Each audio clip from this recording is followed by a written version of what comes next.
I would like to address the remarks to the national Christian audience who are watching.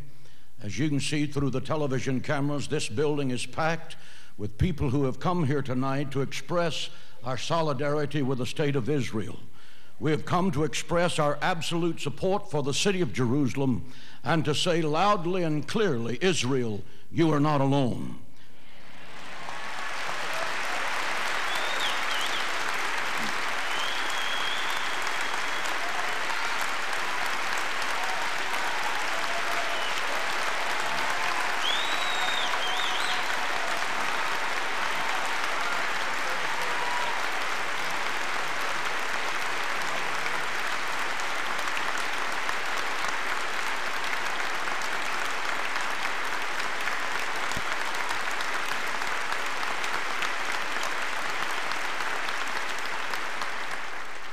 You're not alone because King David said, he that keepeth Israel neither slumbers nor sleeps.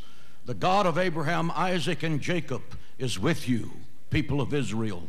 You are not alone because the prophet Isaiah commanded both Christians and Jews, for Zion's sake I will not hold my peace, and for Jerusalem's sake I cannot be at rest.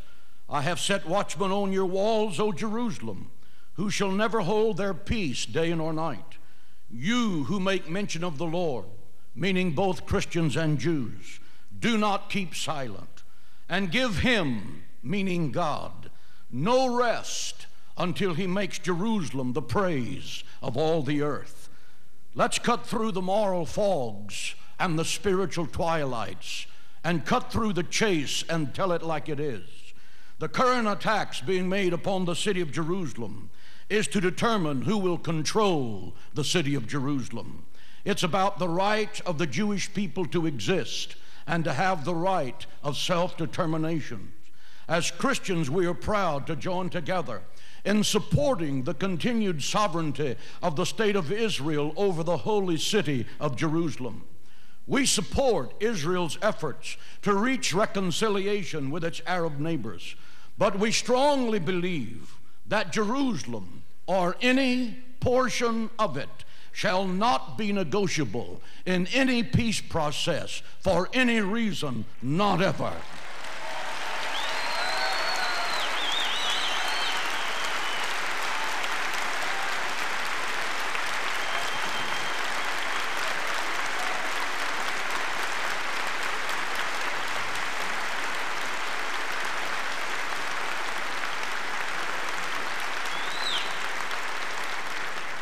Jerusalem must remain undivided as the eternal capital of the Jewish people.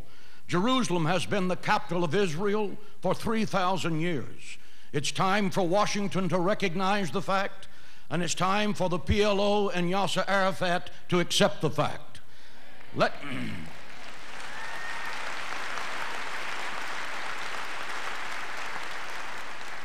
me present Jerusalem in three dimensions. First, from the biblical point of view, and secondly, from history's point of view, and thirdly, from the political point of view.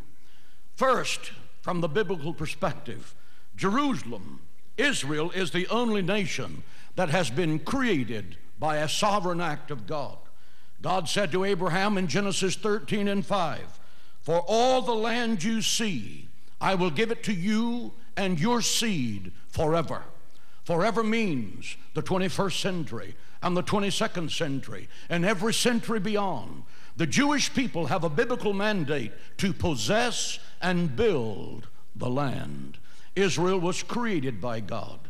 Israel is defended by God. For King David said, "He that keepeth Israel neither slumbers nor sleeps." The logic is very simple. Those who fight with Israel are fighting with a sovereign God. King David said in Psalms 137:5, "If I forget thee, O Jerusalem, let my right hand forget her cunning. If I do not remember thee, let my tongue cleave to the roof of my mouth. If I do not prefer Jerusalem above my chief joy." What was David saying? David was a musician who played the harp and he sang. And if his right hand forget its cunning and his tongue cleave to the roof of his mouth, he could neither play nor sing. And for a musician who could neither play nor sing, life would have no meaning. The point is very simple. If I forget Jerusalem, life has no meaning. Without Jerusalem, there is no meaning to the state of Israel. King David commands believers everywhere, pray for the peace of Jerusalem. They shall prosper that love you. And I can tell this national television audience, there's not a day goes by that the people of this church do not pray for the peace of Jerusalem. Jerusalem is mentioned over 800 times in Scripture. Jerusalem is the city of Solomon's temple. Jerusalem is the city where Isaiah and Jeremiah uttered the thoughts that molded the spiritual foundations of half the human race. Jerusalem is the city that symbolizes God's power to protect his people. David said in the 125th Psalm, "They that trust in the Lord shall be as Mount Zion," meaning Jerusalem, "which cannot be removed and abideth forever. As the mountains are round about Jerusalem, so the Lord is round about his people from henceforth, even forevermore." David was saying, even as the mountains are round about Jerusalem, are unmovable, so the righteous are unmovable.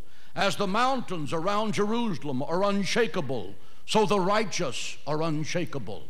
As the mountains are around the city of Jerusalem eternal, so shall the Jewish presence in Jerusalem be eternal.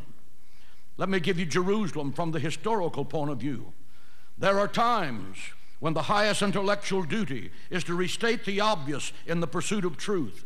Here are some historical facts about Jerusalem that are being judiciously ignored by the world press, and there's no place like national television to let it be known. The fact is,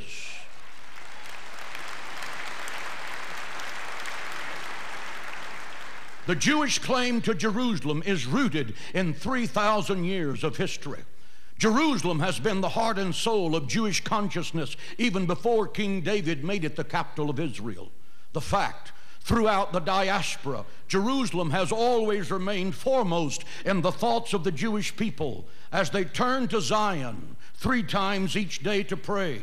On holidays and festivals, Jews around the world bid one another this traditional farewell: next year in Jerusalem.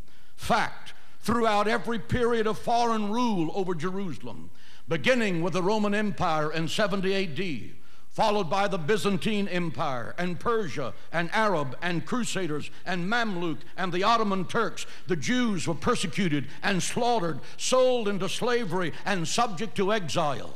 But the point is this: in spite of this, the Jewish presence in Jerusalem remained constant and enduring. They never left the land as being presented in the national media. The Jewish people have always been in Israel and have always been the heart and soul of Jerusalem.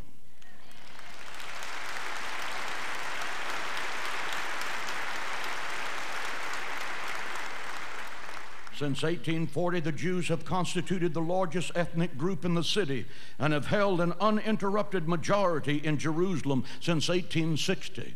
The fact is, the Palestinian problem was created and sustained by Arab leaders, not Israel.